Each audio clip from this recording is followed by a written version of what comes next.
Thank you, Risa. Well, I'm the one that's responsible for you taking all those memory tests. You remember Anna Thompson? How many of you can recite that for me? Which is part of the reason why we're trying to develop newer, better tests that may actually be more sensitive to early changes that might be different from those responsible for Alzheimer's disease. So how many of you have done this face name test? How many of you hate it? How many of you always say, I never remember names? Of course. You know, it is the most common complaint of older individuals, and that is that I have such a hard time remembering people's names. And there are worries about that. Is that a sign of early Alzheimer's disease if I can't remember a name? That's part of what I've actually been studying, and the thing is that it's not so much names. Everybody has trouble with names, but if you forget who the people are, that actually becomes very significant. But this is a study that came out of Risa's fMRI experiments. So those of you who have done the fMRI and you saw all those faces and names and many, many more than I torture you with, and then you come out of the scanner and you're supposed to try to remember who these people were. Well, I know, I already hear the groans. But what we tried to do is create a behavioral version, because we found that when you look at the fMRI scans, that there are early activations in the brain that might be associated with people who are having trouble with their memory. And so we decided to create this behavioral version. Many of you in the Harvard Aging Brain Study get the 16-item version, in which you're not only asked to remember people's names, but also what they did for a living. And I'll tell you that this is research that's been going on for 20, 30 years. It's very easy to remember what somebody did for a living. For instance, if you were a baker, it's easier to remember that you work as a baker than that your name is Baker. So we know that it's I put the occupations in there just to ease up the anxiety when you can't remember people's names. But what we found, and this is from the work of the Harvard Aging Brain Study, and all of you have contributed to this, is that those with increased amyloid in the brain do have more difficulty trying to remember names and occupations. This is work that I published in 2011, but since then we've developed different ways of analyzing this, and it does seem to be very, very sensitive to the very earliest changes of amyloid in the brain. So that led us to try to work on developing even easier versions, because I know the 16-item version is very difficult. So we developed, and many of you have probably seen this, a 12-item version in which we only have to remember the name and the face. And then you're shown 3 faces and asked, which of these have you seen before? And also then try to briefly recall the first name of that individual. That's the hardest part. And then we allow you to recognize it. We then attached this test to other tests also that may be sensitive to these very early changes. Some of them have come from the Cogstate battery. So they're a simple detection test, identification test. There's a one-card learning and a one-back test that we put in with my face name test. And we also used another novel test from Dr. Craig Stark, in which he's looking at pattern separation. Now, all of these different types of tests have actually been associated with some early changes in the brain that we think might be predictive of Alzheimer's disease. We then worked with people for over the last couple of years of putting it actually on an iPad. So many of you who have been doing the piloting studies with us, we've actually been validating these particular versions of the test, because we want to have at least 14 different versions for the A4 study. And we also wanted to see whether or not taking the test at home versus in the clinic might also produce reliable data. So that's what some of this shows, is that when we looked at some of the validation studies, that the tests look pretty similar over the different versions, and now we're going to be developing 7 more versions. And just recently I looked at whether or not, if you learn how to use the iPad in the clinic, and then we sent you home with it. Anybody here do that test, that study? Yeah, a couple of you. Good.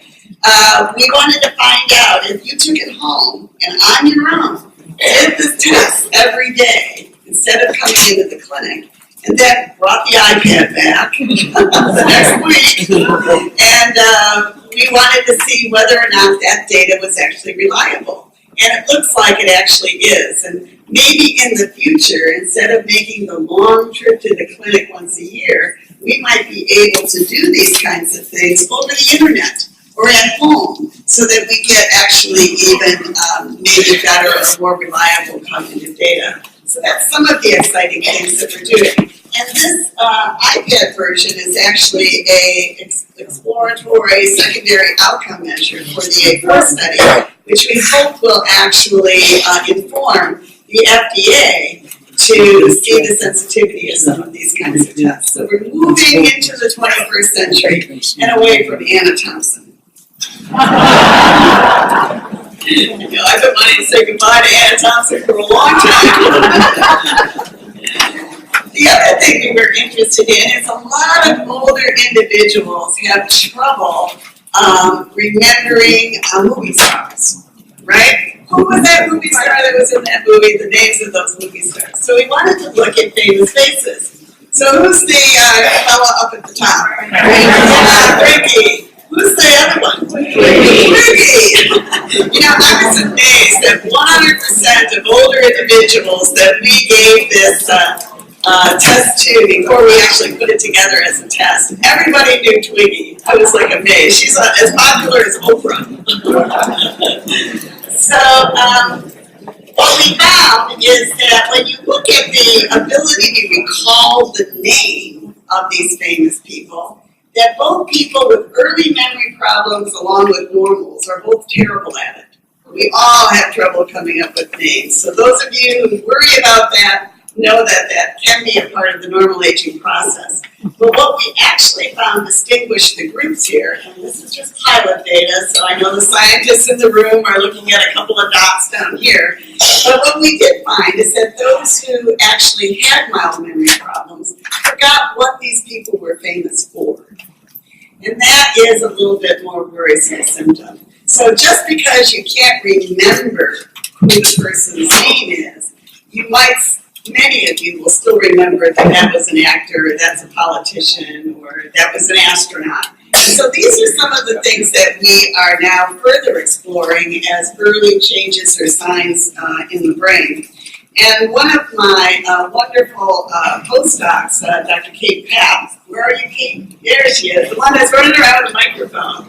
She has this real interest in trying to understand, this is what we call semantic processing. Things that you've learned in your brain over and over and over again. We call it semantic. And she was wondering about logos. Would logos have the same impact as famous faces? Okay, so who's this? Right, what's this? Very good. See, Reese was trying to reassure you that you were all normal. What's interesting is that in a sample that we are just doing piloting on for you, those of you in the memory study for the Alzheimer's Disease Research Center, that 98.4% actually knew what the product was for. But again, here's that name thing where sometimes they couldn't come up with Gerber, but they knew it was associated with baby food. So you can see these are the normal individuals. So see, these are some of the novel, more interesting tests that we're trying to develop outside of Trails A, Trails B, how many animals do you know, to try to see if we can get at maybe very early changes in the brain. Some of you have been participating in Dr. Gad Marshall. Where is he? There he is, okay. he is very interested in performance-based activities of daily living. And so he decided to develop a test that we call the telephone test. And one of the ideas was that you have to phone in your prescription to the pharmacy. And you know all those menus that these things have, I mean, if you get the number wrong, you know, it says we don't know who you are, all those frustrations. Well, Dr. Marshall was really trying to see if the ability to navigate these kinds of modern telephone trees and tasks might also be symptomatic of very early changes related to Alzheimer's disease. He also has a thing where you transfer money from different bank accounts and then pay a bill. And I have to say, even at my age, I did better than 20-year-olds, so I am very happy.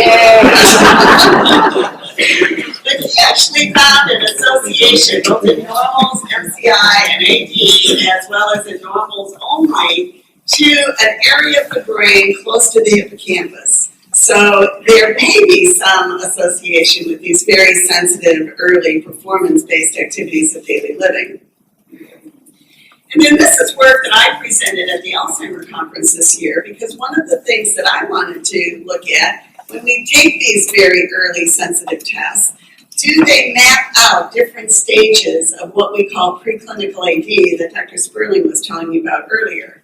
And what we found is that the more changes that you have in the brain, if you have amyloid alone, you are affecting memory in difference to normals who have no amyloid alone. But if you have both amyloid and brain changes that we think are associated with neurodegeneration, you actually are even worse in your memory performance. If you just have neurodegeneration alone, you know, those are like small vascular changes that you have because of your hypertension or whatever. What you see is that these people are as normal as these people over here. So it's when you have the combination of both amyloid and neurodegeneration that you begin to show these subtle memory changes. Now you have to know that this graph is of all normal individuals. These are people who can recite Anna Thompson perfectly, you know, but they're showing these very subtle changes that are related to the brain images that we take of you that may be predictive of those who are at risk, who might want to go into the A4 trial. And then my colleague, Dr. Rebecca Amarillo, where are you, Rebecca? She's over here. She's the one who wants to know if you complain about your memory, does it mean anything? And in the past, people used to think, oh, you're the worried well, or you're just depressed. And we usually didn't pay attention to people who were complaining about their memory. But what we realized is that that is probably a mistake, that there are some of you who are aware that you are having changes in your brain. And what Dr. Amarillo did is that she also found that if you have amyloid in the brain, you may be complaining a little bit, but if you have that amyloid plus neurodegeneration in the brain, you're complaining a lot, and we need to pay attention to that. So that's one of the things that I know we're thinking about in our outreach and recruitment core, is really trying to inform primary care physicians as to what complaints are really important and should be paid attention to and not dismissed. And then finally, there's the smell test. How many of you have done the smells? Well, Dr. Albers, where's Dr. Albers? There he is, okay. So he does the smell test in several different ways. If you're in the Harvard Age of Brain Study, you do scratch and sniff, you know. But what he does, and you're going to see this out in the clinical innovations table, he literally has a puff of odor that comes toward you. And then you have to try to identify what it is.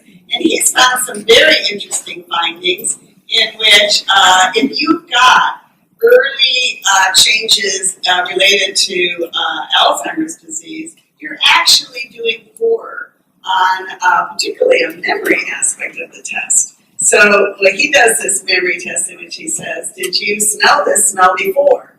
And Some of you will say yes, some of you will say no, and the responses to that may be associated with very early changes. What's hard about smell, and Dr. Alvarez can really answer this at the table when you go visit him over there,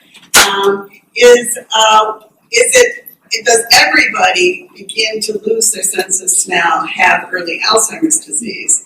And that's probably not the case, but yet on the other end, odor identification has been explored for the last 20 or 30 years as possibly a very early sign of Alzheimer's disease.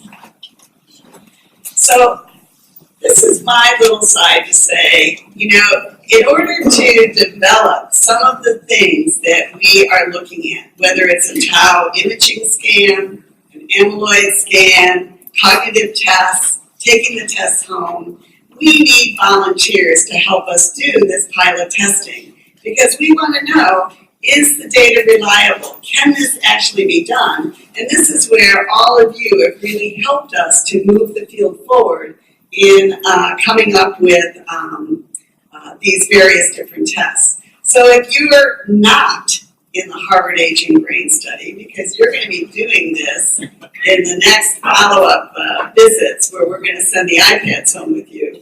But if you're not in the Harvard Aging Brain Study and are in the other memory studies, we would love if you would volunteer. And Maria, where's Maria? There she is, way in the back over there. She's the one who's been spearheading this work and trying to understand pilot testing of the iPads. So if that interests you, she's over at the Clinical Innovations table as well and would be happy to sign you up. So in essence, we just really want to say thank you. I want, and I'm sure all of us investigators want to raise our glasses to all of you for helping us to fight the good fight against neurodegenerative diseases, to really try to understand optimal aging, and we're thrilled that we could have this day for you today. Thank you.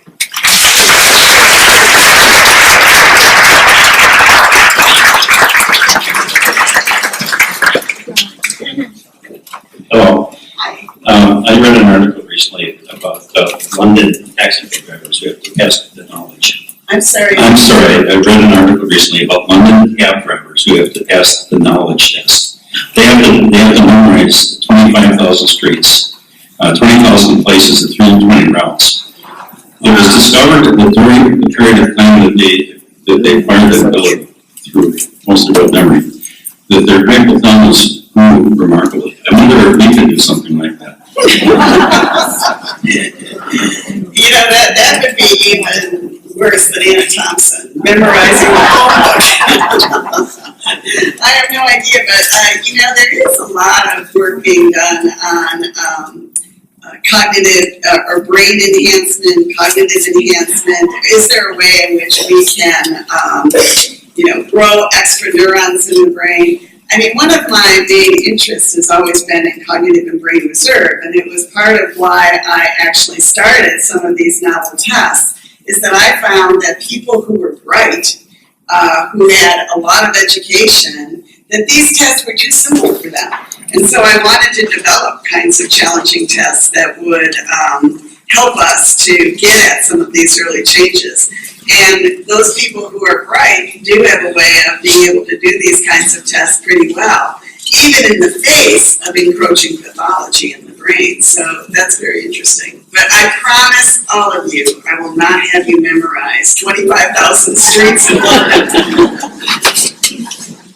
Is there a connection between, or have you noticed any connection between sleep disorders and Alzheimer's? Either sleep disorders being a causative agent to the formation of amyloid or anything like that, or sleep disorder as a result?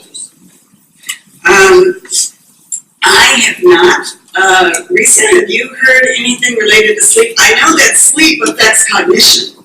So if you've got a sleep disorder, your cognition is generally reduced. And we've learned that REM sleep is really important for memory. But whether or not there is a link to Alzheimer's disease, I have not heard. Yeah, So that's actually an excellent question, because this is kind of a hot new area. What we know is that less sleep at night, sadly, is associated with more amyloid. And we know that it's probably a positive issue because we can do it in mice. So in people, we don't know. Maybe people don't sleep as well, if they already have memory problems or they're taking medicines. But in the mice, you can actually change the amount of amyloid they're accumulating by changing their sleep. What we don't fully know though is it what type of sleep, what the changes in sleep over time. This is actually something I'm really interested in, and understanding how sleep changes brain networks. So that might be the next thing we're recruiting for.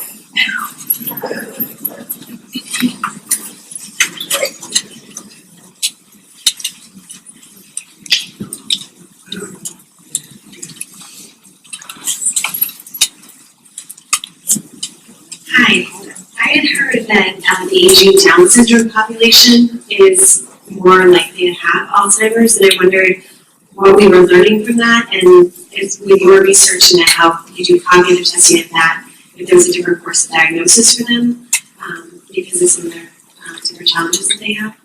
Yeah, that's an excellent question. And some of my knowledge of this is from, a decade ago. I don't really study Down syndrome. Excuse me? Oh, it's related to Down syndrome. So I do know that in Down syndrome patients, and maybe Brad can help me out here, have a gene called trisomy 21. And trisomy 21 is actually one of the genes that does produce Alzheimer's disease. I do know that as Down syndrome individuals get older, they are more likely to have a dementia that is related to Alzheimer's disease, but the clinical characteristics of that dementia is frequently different than what we see in older individuals who get Alzheimer's disease. I know that when we were doing some of the very early studies of amyloid imaging, we actually were looking at patients with Down syndrome because we knew they had amyloid in the brain, and they were another great sample for us to look at besides patients with Alzheimer's disease. But Brad, do you have anything more to say about that? I think it's exactly summarized. There is similar pathology because of the genes, and yet because it's on the substrate of the individual expresses. Okay, he's just confirming what I just said, so.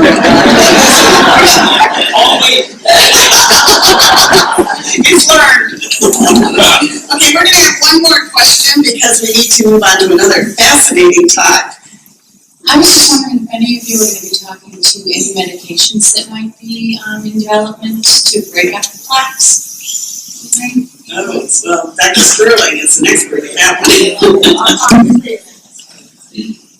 So absolutely. So there are a number of clinical trials going on, and the A4 study will use one of these medications I'll tell you about very briefly, but we have actually 7 different studies going on trying to not only break up amyloid plaque, prevent the production of amyloid, and especially, again, helping the brain clear amyloid. So someone asked me, I'll keep one second to say, a lot of these studies are using antibodies.